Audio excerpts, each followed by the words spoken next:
Welcome back to வலை cooking. நம்ம இன்றைக்கி இந்த வீடியோவில் சூப்பரான ஒரு ரெசிபி பார்க்க போகிறோம். எப்பயுமே நம்ம பன்னீர் அப்படின்னாலே பன்னீர் பட்டர் மசாலா தான் பண்ணிகிட்டு இருப்போம். ஸோ அதுக்கு பதிலாக ஒரு சேஞ்சாக இந்த ரெசிபி பண்ணி பாருங்கள். செம்ம க்ரீமியாக சூப்பராக இருக்கும். அண்ட் கிட்ஸுக்கும் பன்னீர் வச்சு இந்த மாதிரி நீங்கள் செஞ்சு கொடுத்தீங்க அப்படின்னா அவங்களுக்கு ப்ரோட்டீன் இன்டேக்குக்கும் சூப்பராக இருக்கும்.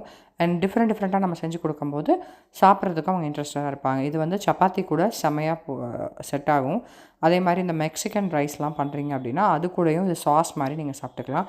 இது செய்கிறது ரொம்ப ஈஸி அண்ட் இன்க்ரீடியன்ஸும் ரொம்ப கம்மி தான். இதுக்கு ஃபஸ்ட்டு நீங்கள் எண்ணெயை ஹீட் பண்ணிவிட்டு அதில் பட்டை ஆட் பண்ணியிருக்கேன், இலை போட்டிருக்கேன் அண்ட் ஸ்டார் அனீஸ் போட்டுக்கணும்.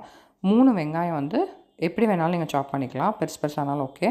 அது கூட இஞ்சி பூண்டு 3 பச்சை மிளகா, அவ்வளோதான். இதை மட்டும் நீங்கள் சாப் பண்ணி அது கூட ஆட் பண்ணிவிட்டு அது கலர் நல்லா சேஞ்ச் ஆகிற வரைக்கும் வதக்கிக்கோங்க.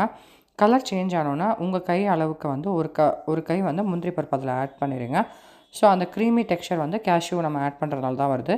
இது நல்லா வதங்கினதுக்கப்புறம் கலர் சேஞ்ச் ஆகிடும். அதுக்கப்புறம் நம்ம ஆஃப் பண்ணிவிட்டு மிக்சியில் இதை நல்லா பேஸ்ட் மாதிரி அரைச்சிக்கலாம்.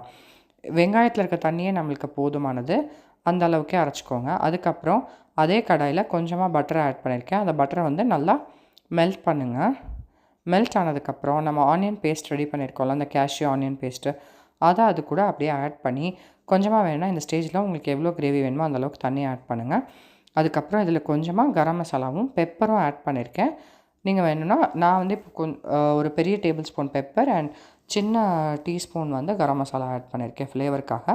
நீங்களும் அந்தளவுக்கு ஆட் பண்ணிக்கோங்க. அதுக்கப்புறம் இதில் 3 டேபிள் ஸ்பூன் கர்ட் ஆட் பண்ணிக்கணும். நம்மளுக்கு இது கர்ட் நல்ல ஷார்ட் டேஸ்ட் தரும். நம்ம தக்காளி ஆட் பண்ணல, அதுக்கு பதிலாக இதில் கர்ட் ஆட் பண்ணிக்கிறோம் நம்ம. அதுக்கப்புறம் கொஞ்சம் பெரிய க்யூப்ஸாக கட் பண்ண பன்னீர். நான் இப்போது ஒரு 200 கிராம்ஸ் பன்னீரை அப்படியே பெருசாக கட் பண்ணி இதில் ஆட் பண்ணிட்டேன். ஸோ இதையும் அது கூட போட்டுட்டு எல்லாமே சேர்ந்து ஒரு 10 மினிட்ஸ் கொதிக்கணும். அந்த டயத்தில் நீங்கள் உப்பும் சேர்த்தே போட்டுருங்க. உப்பு போட்டதுக்கப்புறம் 10 மினிட்ஸ் கொதிக்க விட்டுட்டு ஆஃப் பண்ணுறதுக்கு முன்னாடி மல்லித்தலையை அது மேலே ஆட் பண்ணிடுங்க. ஸோ இதுக்கப்புறம் நம்மளோட மலாய் பன்னீர் செம்ம க்ரீமியாக சூப்பராக நம்மளுக்கு ரெடி ஆகிடும். நல்லா சேர்ந்து கன்சிஸ்டன்சி திக்காக வரும்.